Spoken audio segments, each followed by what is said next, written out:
بسم اللہ الرحمن الرحیم۔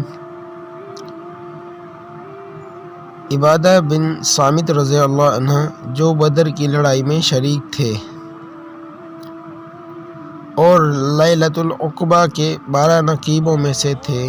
فرماتے ہیں کہ رسول اللہ صلی اللہ علیہ وسلم نے اس وقت جب آپ کے گرد صحابہ کی ایک جماعت بیٹھی ہوئی تھی، فرمایا کہ مجھ سے بیعت کرو۔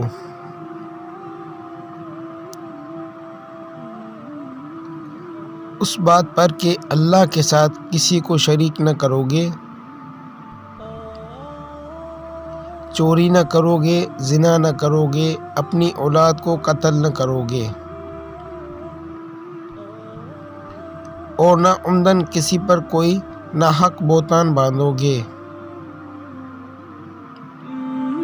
اور کسی بھی اچھی بات میں اللہ کی نافرمانی نہ کرو گے۔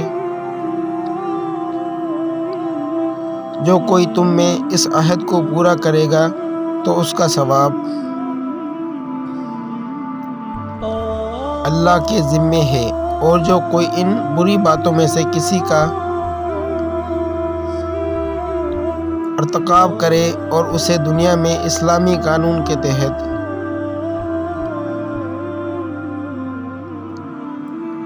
سزا دے دی گئی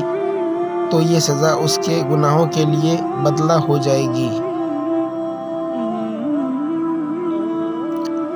اور جو کوئی ان میں سے کسی بات میں مبتلا ہو گیا اور اللہ نے اس کے گناہ کو چھپا لیا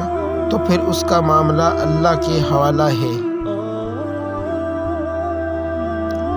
اگر چاہے معاف کرے اور اگر چاہے سزا دے دے۔